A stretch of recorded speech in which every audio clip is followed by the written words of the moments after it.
O que a PEC da blindagem diz da relação do Supremo com o Congresso Nacional? A aprovação da proposta de emenda à Constituição nesta terça-feira pela Câmara mostra em que pé está a relação entre os dois poderes. Uma desconfiança e uma sensação de ameaça permanente por parte do Supremo Tribunal Federal. Vamos lembrar que há muitos inquéritos abertos recentemente no Supremo Tribunal Federal para investigar o uso indevido de emendas parlamentares no chamado orçamento secreto. Há pelo menos 2 dezenas de inquéritos abertos para investigar apenas isso, afora as outras investigações que estão abertas por outros motivos, outros crimes, inclusive investigações contra o deputado, por exemplo, o deputado Eduardo Bolsonaro, afora as condenações que houve em relação ao 8 de janeiro. Então, o que o Congresso tenta fazer agora é esvaziar novamente a arma engatilhada que o Supremo Tribunal Federal tem à sua disposição. E vamos lembrar que essa é uma equação que tem se alterado aos poucos nesse período curto de tempo. Quando o Supremo, por exemplo, alterou o seu entendimento sobre foro privilegiado, mantendo no Supremo ações, inclusive contra parlamentares que já não estariam mais no exercício do mandato. Foi uma forma, inclusive, de o STF manter algum controle sobre o Congresso Nacional e agora o Congresso reage, tentando reestabelecer a regra constitucional lá de 2001, que permitia ao Congresso travar investigações ou impedir que investigações contra deputados e senadores fossem feitas pelo STF. Para isso, eles teriam previamente de dar uma licença para que as investigações seguissem. E é interessante também ver como isso se alterou no tempo. Quando essa regra em 2001 foi alterada, havia uma grande pressão da sociedade por moralização da política. Tinha acontecido há pouco o escândalo envolvendo o deputado Hildebrando Pascoal, do Acre, que foi acusado de assassinatos de mando, inclusive com o uso de motosserras para matar os seus inimigos. E aí o Congresso Nacional se viu obrigado a fazer uma alteração no futuro para que não tivesse mais esse ônus de entregar a cabeça dos seus deputados, dos seus parlamentares ao Supremo Tribunal Federal. Lembrando, Hildebrando não teve a licença para ser processado no Supremo Tribunal Federal. O que a Câmara acabou fazendo foi cassando seu mandato e aí ele foi processado pela Justiça Comum. Mesmo nesse caso, a Câmara não deu licença para o STF fazer a investigação.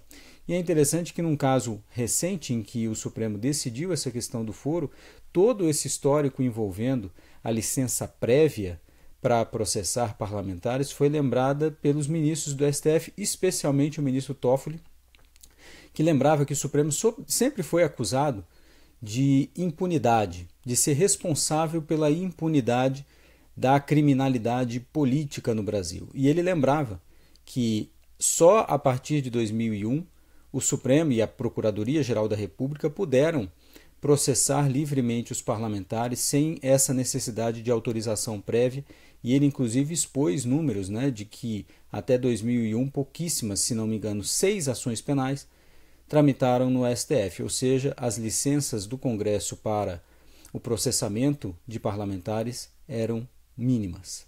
Depois houve uma Procuradoria-Geral da República que não abria investigações contra parlamentares e isso mudou com o tempo e hoje nós temos uma sequência de investigações, inquéritos e ações penais contra parlamentares. E é também relevante pensar que essa mudança lá em 2001 também provocou alterações grandes no STF. Só para lembrar uma aqui. A convocação de juízes auxiliares para o STF ficou muito conhecida, a audiência de juiz auxiliar do ministro Alexandre de Moraes para inquirir os investigados no 8 de janeiro, mas a convocação de juízes auxiliares se deu exatamente por conta dessa competência criminal do STF que cresceu com o tempo. Foi uma forma de os ministros do Supremo fazerem frente a essa nova avalanche de investigações que chegavam.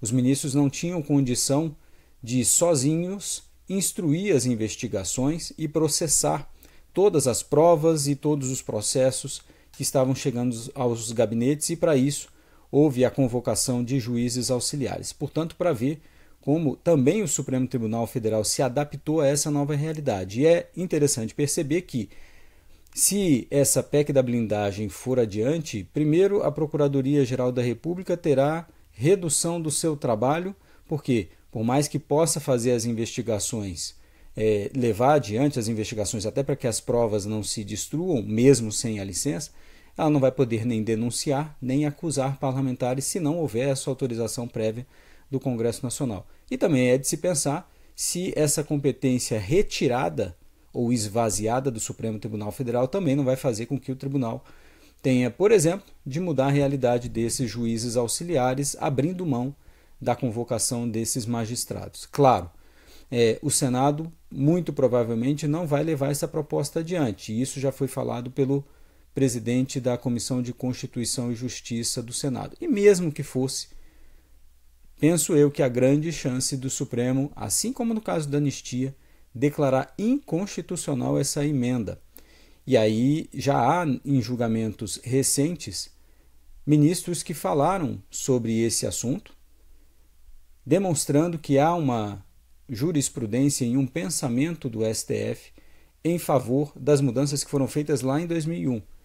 Voltar seria um retrocesso, na visão de alguns ministros, e violaria alguns princípios constitucionais. É claro, é saber se as condições políticas estarão dadas e se o Supremo, se essa emenda constitucional for adiante, se o Supremo estaria disposto a comprar essa disputa com o Congresso Nacional no curto prazo.